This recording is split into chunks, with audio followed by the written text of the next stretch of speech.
إن الحمد لله نحمده ونستعينه ونستهديه ونستغفره ونعوذ بالله من شرور أنفسنا ومن سيئات أعمالنا. من يهده الله فلا مضل له ومن يضلل فلا هادي له، وأشهد أن لا إله إلا الله وحده لا شريك له، وأشهد أن محمدا عبده ورسوله صلى الله عليه وعلى آله وأصحابه وسلم تسليما كثيرا. أما بعد. Most trials you can't avoid. Patience. Sometimes patience is almost forced on you. You have no choice. Death, Muslim, righteous, evil, non-believer, atheist, Jewish, Christian, everyone goes through that. They're tested with that. Loss of wealth, everyone gets tested through that. Problems, marital problems, everyone goes through that. All happens. There's nothing special about that. Patience in da'wah, that's special. Being steadfast on your deen and being patient on that, that's special. Why? Because the other ones you can't avoid. This one, you usually can avoid it. If you're tested, you have the chance and opportunity to leave or even avoid it before it even starts. You can say, I'm done. You can say, I'm done. My salah is causing me problems at work. I'm done with my salah at work. I'll go combine all 5 salah after Ishaa when I get home. My da'wah was causing me to be under scrutiny, or possibly even worse. I'm going to sit back with my wife and kids. That's why this is the most noble type of patience. This is the most noble type of patience because it is suffering in the path of Allah. This is the most noble type of suffering because it is suffering in the path of Allah and you're patient with it. You're patient by choice, not by force. It is the special ones. It is the special ones that Allah has a place for in Firdaus, that their deeds may not get them there, as we mentioned. So these kind of trials are what Allah is using to raise your rank, to be close to Him, to be near Al-Arsh. When matters get to where you think they're no longer bearable, remember that first dip into Jannah. Always remember that. Keep it in your mind. The most miserable man to face on the face of this earth. Just imagine the most miserable man on the face of earth. Allah will take him on the judgment day in a dip, a little dip, not even a second, not even a millisecond, a little dip. And then we'll ask him, have you seen anything before? He forgets it. Just imagine that scene. That's vitamin for your patience. In conclusion, I'll leave you with wise words from my father. Words really worthy of being inscribed with golden ink because of their eloquent meanings, not because of only their eloquent meanings, but the time and place he said them in. At one point in prison, let me give you a background so you understand where they took place. At one point in prison, we were held in solitary. They put separatists on me and my own father, meaning he's in one wing of the prison and I'm in one wing. We can't communicate or see each other and speak to one another. The cells that we were in, if you were to bring a twin, not a queen or a king size bed, a twin size mattress and try to put it in the cell, it will not fit. That mattress, that twin size mattress, not the queen or king size, that twin size mattress is too big to fit in the cell. That's how small it is. It's a solitary that was built in the 20s. It was built in the 20s and it wasn't made for long-term confinement. The warden passes by every week and stands before your cell. So one time he was in front of my cell. I said, why are we in solitary? He said, because you're terrorists recruiting and radicalizing inmates. He accuses me of being a terrorist and recruiting and radicalizing inmates. I said, well, what's your proof? He said, the Muslim chaplain wrote a long report about you. The Muslim chaplain wrote a long report upon you. There's no point in arguing, and I never used to talk to them, but this time was one of the very few times I ever talked to them. The Muslim chaplain is the one who wrote the report. That's why our problem in this ummah is from the munafiqeen. And this chaplain is well known in the communities. I personally never knew him prior to going to prison, but it turned out months after going into prison and before the solitary, he himself told me his ex-wife and his daughter, who was a medical student, were among the people who were regular attendees to my classes before going to prison. This was his words to me. And then I remembered who he was talking about. They were those who never left my classes. The conditions of that solitary confinement were so extreme that during the 9-month stay we stayed in that particular solitary, they took many in body bags out of there. I told the warden, if you allege what you say, what about my father? He said the same, even though my father barely spoke to anyone in prison. I said, well, we are on separatists. Why can't I see him? He said, because you guys radicalize everyone, you're on separatists with everyone. I said, well, if you allege what you allege with being my father, that's like a disease. If you put us together, it's not going to be contagious to anyone else, according to what you say. The idiot thought a moment, and then he issued an order after he went that you can put the father and son together. And actually, that was the best days of my prison stay in the company of my father. It was approximately maybe the last 3 to 4 months of the 9 months that we stayed in that particular solitary prison. And the point is, I see my father, and even before this situation, and until today, he takes matters with a smile, patience, content. I never seen him disgruntled. Allahumma barik lah. May Allah subhanahu wa ta'ala grant him a longer life full of deeds. I had the upper bunk in the cell. That cell that is smaller than your twin-size mattress, it has an upper and lower bunk. I got the upper bunk, and my father the lower bunk. And my father would pray, make his salah. By the way, the size of it, the walk-in area is smaller than your prayer carpet. Walk-in space is smaller than your prayer carpet size. And then there's a toilet behind you. Laying in the upper bunk, I watch my father in salah, in reciting Quran, in smiling. He used to love to read out loud, and all the inmates would love to listen to him read Surah Al-Qaf every single night. Smiling and advising other inmates who shout to seek advice from him.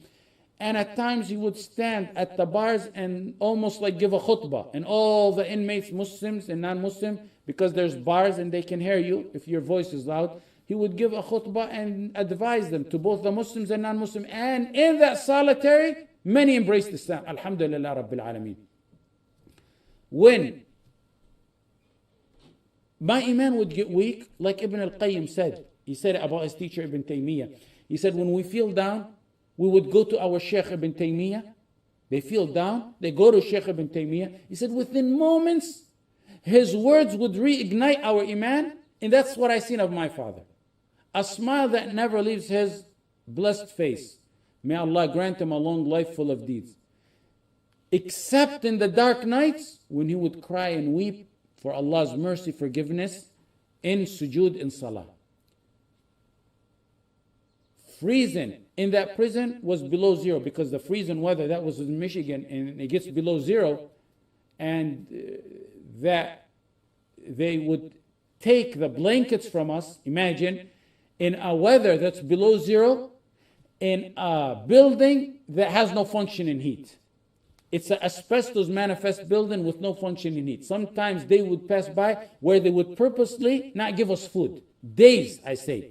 Water would be all that we consume. Ruthless, relentless animals who return from Iraq, they want to exert their revenge on helpless prisoners. Actually, I shouldn't say animals, because that's disrespecting animals. To be just, there was some few who disapproved of this. I remember one Mexican guard who just returned from Iraq,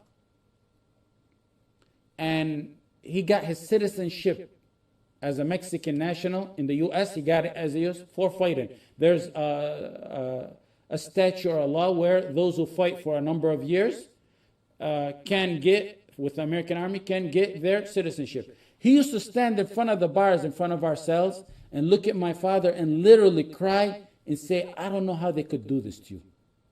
Those are exceptions. The rules are not based on exceptions. Several days before they separated me and my father to different prisons, I was laying in the upper bunk looking at my father's glowing smile and radiant face as he walked in place. That's the exercise, you walk in place, and he was reading Quran. I said, Ya Abati, did you ever get doubts in your Iman, or your Iman become weak ever in this trial that we're going through?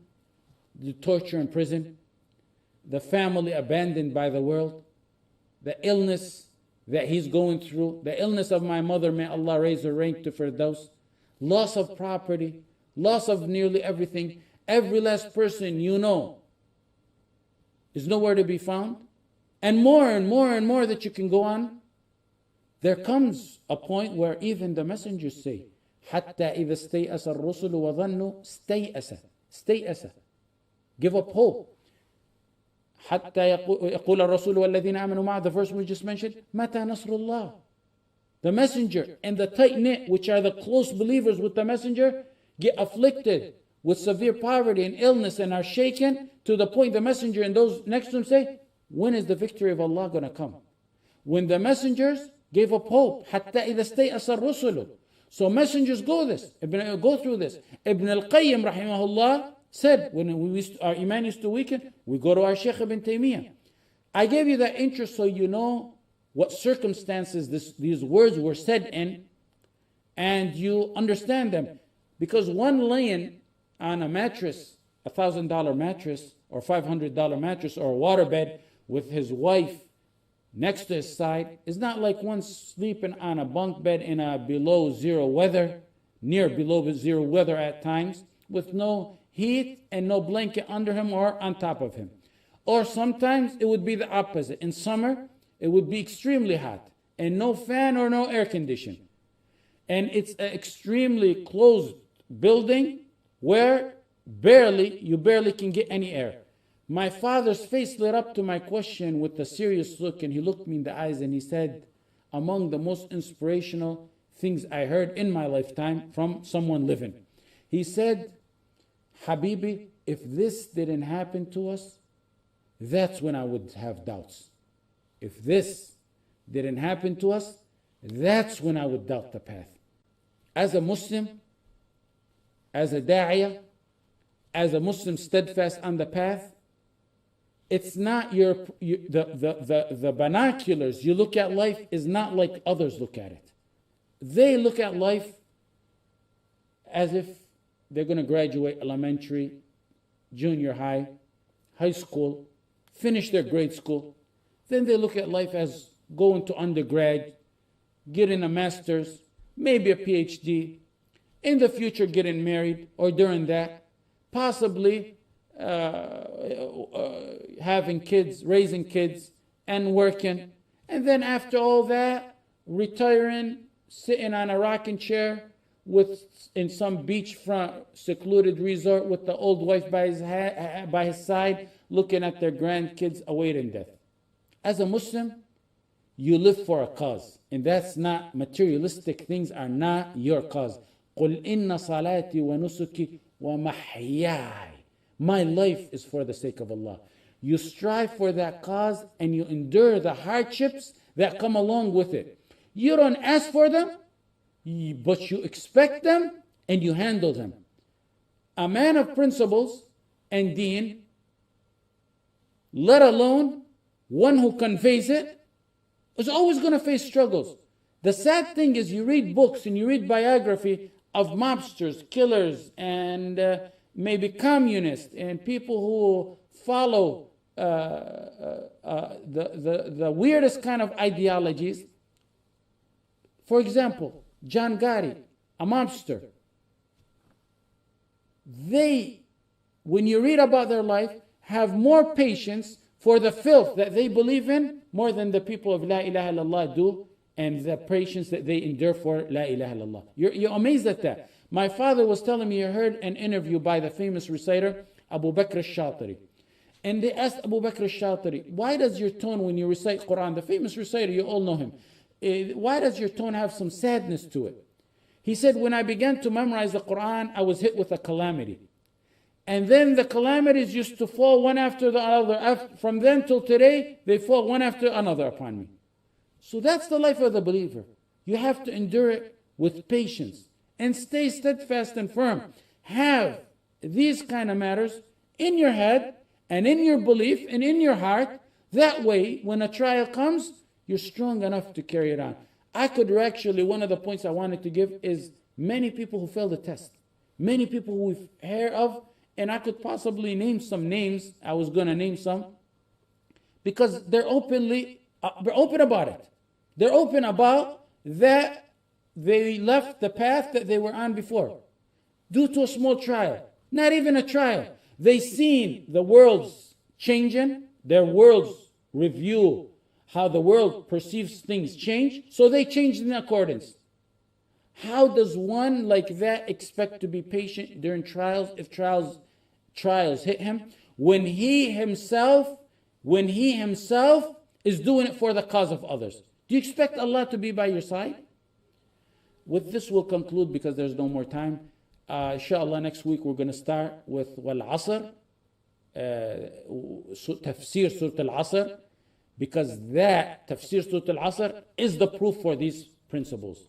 After we're done with that, after we're done with Tafsir Surah Al-Asr, then we're done with the 4 introductory principles.